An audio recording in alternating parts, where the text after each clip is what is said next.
Welcome. This is Algebra 2, Unit 3.1. In this unit, we're going to start graphing polynomials. Guys, this will make you feel incredibly empowered with the math, and it will really help you to see how much you've really understood in the unit on quadratics and the first unit on numbers and just how they work. So I think this is an awesome unit for you. It's going to be fun. What we mean is that we've got graphs where x is raised to a power. How does the value of that power affect the graph? That's all that we're looking at in this first little unit here. So take a minute, pause the video, copy this down, and then listen to what I have to say. Okay, pause, do it. Okay, if the polynomial, the lead term in it, if it is an odd number, like 1, 3, 5, 7, all of those, the behavior is going to be an odd behavior. I know that sounds funny, but in graphing you really do have an odd behavior. And the odd behavior, you've seen it since Algebra 1, when it's positive it goes up to the right and it has this upward increasing slant. Even if it's to the third power, the fifth power, the seventh power, any of those, we'll still see that slant overall. The end behavior goes up on the right, down on the left. So when I see an odd graph, when the lead term is an odd number, odd power, then what I do, and it doesn't matter what the number in front of the x is, it's the power I'm talking about. Then what I do is I go to my graph and I just sketch in the end behavior because I know that's how it should happen. In other words, as x is increasing, the y is increasing this way, and as x goes to the negative infinity, the y goes to the negative infinity. Very important, and you can do these symbols with it, and that makes sense. Otherwise, ask in class. That's when it's a positive odd. Now, if it's a negative odd, then it obviously does the reflection, as we've seen in transformations in the last unit, when we have the negative out front, it reflects it, and so in that case, then it would, as x goes towards negative infinity, the y would go towards positive because it has reflected this side up there. And as x goes towards positive infinity, the y goes towards negative infinity. I'll be honest, when I do these symbols, I literally, either in my mind's eye or on the paper, have to put the graph and graph the end behaviors to think it through, okay? In class, if I haven't had you stand up yet, tell me, have us stand up and do this.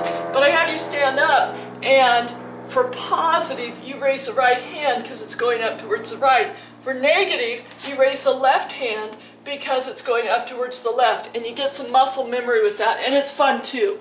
Now, we do have zeros. Super important to know, zeros are where it crosses the x-axis. You'll notice here, first power, we have 1, 0.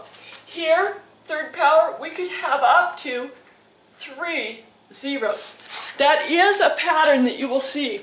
Now, sometimes that gets a little bit convoluted, and we'll talk about that in class. Okay, now on odd graphs, you have a relative minimum or maximum, and the reason for that is, here's a great example. This is a relative max. See how he's doing the grumpy old man look, the frown? But it's only relative because this part of the graph goes beyond that. So it's not an absolute maximum like you'll see in even behaviors, because part of the graph, part of the outputs do go above that. So now you can probably spot on that graph where the relative minimum is. If you're saying it would be right here, you're exactly right. Okay? They still have the same shape as they did when I first taught it to you. You can think of Minnie, you can think of Grumpy Old Man Max by the shape on the graph. It's the smile or the frown. Okay, now the last thing is odd. Odd functions have rotational symmetry. That rotational symmetry is about the origin. It rotates around 180 degrees. It would rotate around. If I put my finger there, we could rotate it like a fan blade, and this would end up over here in 180 degrees. Okay? That's for odd. Now, for even, pause the video, copy this down. Okay, copy everything. Then turn it back on. Go ahead, pause. Okay? Now, even behaviors, you saw it in the last unit. When it's even, it forms that U shape. If it's a greater even, like 4, 6, 8, it's going to just form a wider section here at the bottom. It just goes out a little bit more. It gets a little more square looking. Okay? Sometimes they'll have a little whoop-de-doop in the middle, but they're still the same basic shape. The end behaviors are all the same on evens. This is how it's so cool, is when you head towards, this is for positive, when you head towards the negative infinity on x, you go positive infinity on y, positive infinity on x, positive infinity on y. Super important, and make sure that I mention this in class, is if you know that it's if you have a value, let's say here it's x, y, and I say, hey, what would the other y value be? And I give you this x value, you know that because it is an even function, that it's going to be a reflection over that y-axis.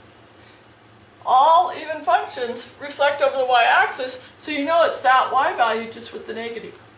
Okay? And if I give you 2 points and say, what kind of a function is this?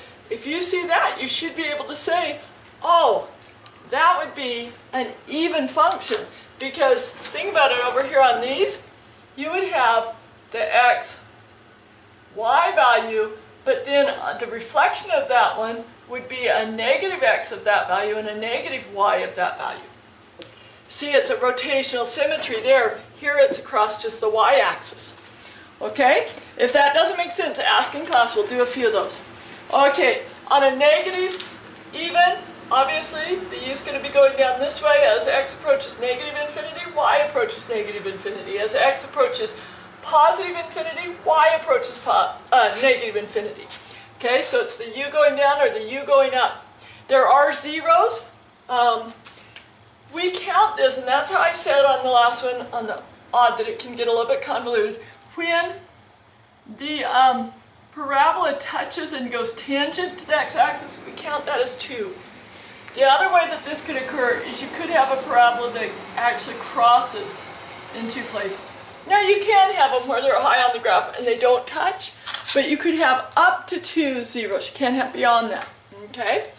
Now in these you do have an absolute minimum and an absolute maximum. That would be an absolute minimum. An absolute minimum. Now, do you notice this little hump going up there? That would be a relative maximum on that one. So you could have relative as well as absolute, but you do have absolutes in these. Okay, that's the end of our board. Study that stuff up, ask questions.